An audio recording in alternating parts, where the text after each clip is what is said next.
देखिए electric field किसे कहते हैं। आज हम आपको इलेक्ट्रिक फील्ड के बारे में बताएंगे। इलेक्ट्रिक फील्ड,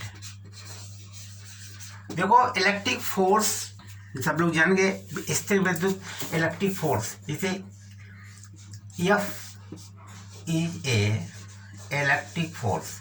अब इलेक्ट्रिक फील्ड क्या होता है?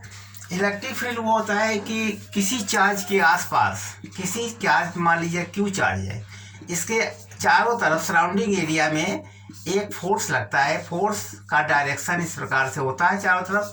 अगर यहाँ पर पॉजिटिव चार्ज है तो फोर्स का डायरेक्शन इधर होता है। इस सराउंडिंग एरिया में, इस घिरी हुई एरिया में, घिरी एरिया को इसका क्षेत्र कहते हैं, इलेक्ट्रिक फील्ड कहते हैं। अगर इसके बाद एक कोई आवेश, हम पॉजिटिव आवेश लगाए तो इसके ऊपर भी फोर्स लगेगा, इसको दूर हटाने का प्रयास करेगा। एक Q0 चार्ज अगर हम इसके पास लाएं तो इसको दूर हटाने का प्रयास करेगा। इसी को इस सराउंडिंग एरिया को कहते हैं इलेक्ट्रिक फील्ड। इलेक्ट्रिक फील्ड बराबर होता है इलेक्ट्रिक फोर्स अपॉन Q0। तो इलेक्ट्रिक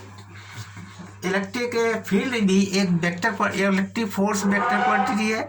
इसी प्रकार से इलेक्ट्रिक फील्ड भी एक वेक्टर क्वांटिटी होती है। इसी को इलेक्ट्रिक फील्ड कहते हैं।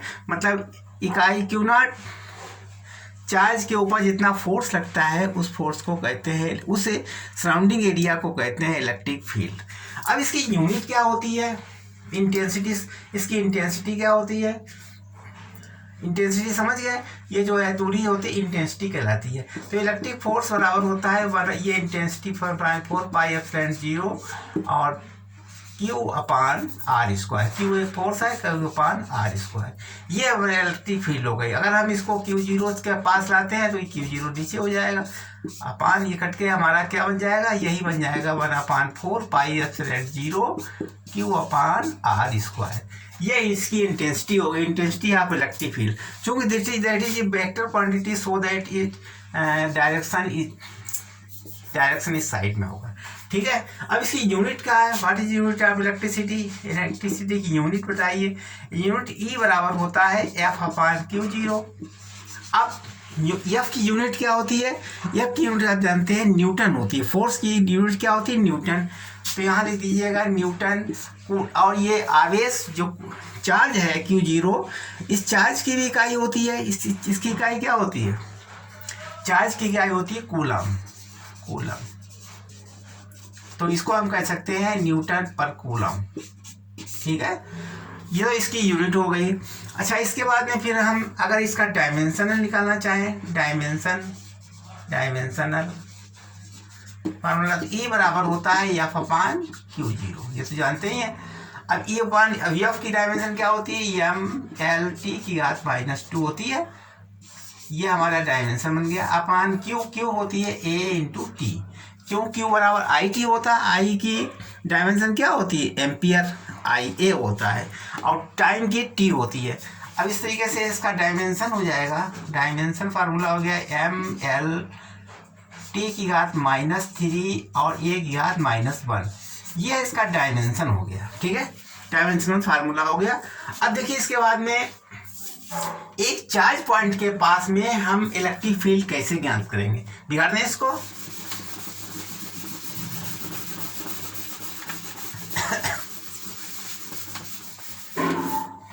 देखिए इसके बाद में हम electric field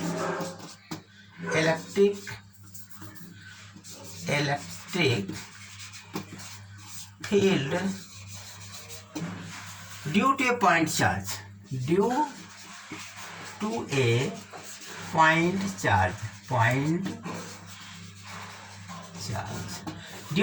electric field due to a point charge. मान लीजिए कहीं पर हमारा एक कूलम, एक क्यू चार्ज रखा हुआ, क्यू पॉजिटिव चार्ज रखा है। तो इसके सराउंडिंग में कहीं पर मान लीजिए हमने एक टेस्ट चार्ज Q0 रख दिया और इसके बीच का डिस्टेंस R है, इसका बीच का डिस्टेंस R है। तो इसके ऊपर एक फील्ड कार्य करेगा। इस तरह यहाँ Q है पॉजिटिव, ये भी पॉजिटिव। Q0 को हमेशा पॉजिटिव में मानते हैं, चाहे उसमें पॉजिटिव चिन्ह लगा हो अथवा नहीं हो। Q0 का मतलब होता है बहुत थोड़ा आवेश, काल्पनिक आवेश, बिल्कुल छोटा सा आवेश को हम क्यू नॉट कहते हैं। इसके ऊपर इलेक्ट्रिक फील्ड इस डायरेक्शन में लगेगा इलेक्ट्रिक फील्ड, तो इसकी वैल्यू क्या होगी, इलेक्ट्रिक फील्ड बराबर होता है 1.4 pi epsilon 0 epsilon not Q upon R square. ये बनेगा हमारा इलेक्ट्रिक फील्ड। इस पोजीशन में जहाँ पर कोई पी पॉइंट है, इसके ऊपर जो हमारा इलेक्ट्रिक फील्ड कार्य करेगा वो इसकी वैल्यू इसके बराबर होगी। ठीक है, अब डायरेक्शन इसका क्या होगा, direction of electric field, direction of electric field, direction क्या होगा। अब देखिए इसी में डायरेक्शन देख लीजिए, अगर ये पॉजिटिव चार्ज है, ये भी पॉजिटिव चार्ज है, तो इलेक्ट्रिक फील्ड इस डायरेक्शन में लगी, राइट हैंड साइड में लगी डायरेक्शन, मतलब आगे की इस तरफ डायरेक्शन होगा इसका इलेक्ट्रिक फील्ड। अगर ये माइनस चार्ज है, मान लीजिए हमारा क्यू माइनस चार्ज है, तब इसका डायरेक्शन इधर ना होकर के डायरेक्शन इस टाइप होगा, इस साइड में। पॉजिटिव चार्ज पॉजिटिव क्यू है तो डायरेक्शन इस साइड में होगा, अगर माइनस चार्ज है तो डायरेक्शन इस साइड में होगा। दोनों तरीके से इलेक्ट्रिक फील्ड निकाल सकते हैं। इस पॉइंट चार्ज पी से दोनों प्रकार से इलेक्ट्रिक फील्ड ज्ञात कर सकते हैं। अब आगे देखिए, बिगाड़ देखना।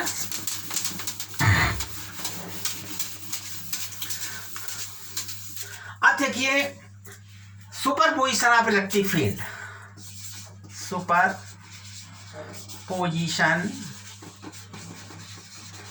ऑफ इलेक्ट्रिक फील्ड कहने का मतलब है कि इलेक्ट्रिक फील्ड कई जगहों से मिला करके हम टोटल इलेक्ट्रिक फील्ड ज्ञात कर सकते हैं। ई बराबर इलेक्ट्रिक फील्ड डायरेक्शन ये होता है, इसको हम E1 जितनी जगहों पर हम, मतलब एक क्यू आवेश पर हम कितनी जगहों पर निकाल सकते हैं, यहाँ निकाल लें, यहाँ निकाल लें, यहाँ निकाल लें, यहाँ, तो उन सब का योग बराबर होगा इस इलेक्ट्रिक फील्ड के बराबर, E1 plus E2 plus E3 dash. ठीक है, इलेक्ट्रिक फील्ड इसके बराबर होगा, टोटल इलेक्ट्रिक फील्ड इसके ऊपर। अगर हम कई जगहों में अगर एक ही क्यू नॉट चार्ज से हम कई जगह निकालें तो उन सबका सामूहिक total electric field, this is your electric field. अब देखिए इसके बाद में फिर आगे क्या है इलेक्ट्रिक फील्ड में। अब इसका हम अगर दो इलेक्ट्रिक फील्ड हैं, मान लीजिए हमारा इलेक्ट्रिक फील्ड E1 है इस डायरेक्शन में, और इस डायरेक्शन में इलेक्ट्रिक फील्ड E2 है, ये पूरा एंगल थीटा है, इसका रिजल्टेंट इलेक्ट्रिक, क्योंकि वेक्टर क्वांटिटी है electric field is a vector quantity, so that is it's resultant force. Resultant electric field क्या होगा, मान लीजिए resultant electric field, net electric field ये है नेट, तो इसके ऊपर इसकी वैल्यू याद करना ई नेट की, ई इलेक्ट्रिक फील्ड की। अब इसको कैसे निकालेंगे, इसका एक फार्मूला है ई नेट, इसका टोटल इलेक्ट्रिक फील्ड निकालने के लिए हम फार्मूला लगा देंगे E1 square plus E2 square plus 2E1 E2 cos theta, ये वाला फार्मूला लग जाएगा, जो आप जो जानते होंगे बलों वाला फार्मूला है ये। ई नेट बराबर होता है E1 square plus E2 square plus E2 होता है नेट वाला फार्मूला, इसमें वैल्यू रख दीजिएगा, E1 E2 की वैल्यू रख दीजिए, ई नेट निकल आएगा अपने आप। ये चतुर्भुज का नियम भी होता है इसी के अंतर्गत। अगर इसका एंगल हम थीटा अल्फा निकालना चाहें, ये कितने पर झुका हुआ नेट निकालें वो निकालना चाहें तो भी निकाल सकते हैं, tan अल्फा का फार्मूला लगा करके, tan अल्फा बराबर E2 साइन थीटा, ये E1 है E2 sine theta upon E1 plus E2 cos theta. ये फार्मूला लगा करके हम एंगल भी निकाल सकते हैं, कितने एंगल पर ये मूव कर रहा है, चल रहा है। ठीक है, ये हमारा हो गया इलेक्ट्रिक फील्ड की डायरेक्शंस। अब देखिए आगे, what is direction of electric field. अब देखिए ये तो जानते ही हैं कि अगर हम समान इलेक्ट्रिक फील्ड की डायरेक्शन निकल गया, अब तुम जानते हो कि प्लस चार्ज, मान लीजिए कहीं पर प्लस चार्ज है, इसकी पर रेखाएं कैसी होती हैं, इस तरीके से चारों तरफ पर रेखाएं बराबर अगर चली जाएंगी, जानते हो आप लोग, ये हमारा वर रेखाएं, इसकी इलेक्ट्रिक पॉजिटिव चार्ज है तो पॉजिटिव क्यू चार्ज है। अगर इसके बाद में हम दूसरा पॉजिटिव क्यू चार्ज लाएँ तो फिर इसको आपस में ये वर रेखाएं जो होती हैं ऐसे ऐसे कट जाएंगी, आपस में मिलेंगी नहीं, इस तरीके से मूव कर जाएंगी वर रेखाएं। आपस में ये कटेंगी नहीं कहीं भी, ये हमारी प्लस चार्ज है, ये आपस में कहीं भी मिलेंगी नहीं, ठीक है। अब इसके बाद देखिए, अगर एक स्फीयर है, हेलो स्फीयर, यहाँ पर इसका आवेश 0, इसका सेंटर 0 है, इसके ऊपर अगर पॉजिटिव चार्ज है, यहाँ पर इसका रेडियस मान लीजिए r है, पॉजिटिव चार्ज है, तो यहाँ पर जो इसके चारों तरफ पॉजिटिव चार्ज है, इसके बीच में जो सेंटर होगा इस पर कोई चार्ज नहीं होगा, that is no charge on the centre, and इसके on the surface the charge of the on the surface, इसके ऑन द सरफेस मान लीजिए Q चार्ज है, तो इलेक्ट्रिक फील्ड भी यहाँ पर कितना हो जाएगा, E बराबर 1/4πε0 Q/r², ये इलेक्ट्रिक फील्ड हो जाएगा इसकी जगह पर। अगर आप डिस्टेंस बढ़ा दें, यहाँ निकालना चाहें तो r पर डिस्टेंस यहाँ तक का हो जाएगा।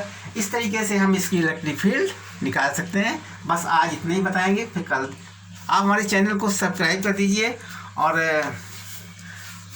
लाइक शेयर अवश्य कीजिए, जिससे कि अच्छा से अच्छा वीडियो हम आपको अपलोड कर सकते हैं। देखिए, आप धीरे धीरे इसका प्रयास करते करते आगे तक बढ़ जाएंगे। आज सबसे मेन चैप्टर, सबसे इम्पॉर्टेंट चैप्टर फिजिक्स में first, second, third, fourth capacitor तक है। फर्स्ट चैप्टर है electric field, electric force, electric field और पोटेंशियल। सेकंड चैप्टर आता है गॉस थ्योरम, गॉस थ्योरम की वेरी इंपॉर्टेंट है। और थर्ड चैप्टर आता है कैपेसिटर। ये 3 चैप्टर बहुत इंपॉर्टेंट होते हैं फिजिक्स में। इसमें बहुत क्वेश्चन पूछे जाते हैं, IIT JEE मेडिकल समय पूछा जाता है। इसलिए आप लोग इसके अब थोड़े दिन के बाद में 2-3 लेक्चर और देने के बाद में फिर हम इसके न्यूमेरिकल्स लगवाएंगे, जो कि एक इम्पॉर्टेंट चीज़ें होती हैं। न्यूमेरिकल आज से ज़्यादा पूछा जाता है हर एग्जामिनेशन में, एयरफोर्स, नेवी, IIT JEE सब में पूछा जाता है। इस तरीके से आप लोग इसको अच्छी तरीके से तैयार कर लें और लगभग 2-3-4 घंटे आप स्टडी ज़रूर कीजिए। ठीक है, धन्यवाद, जय हिंद।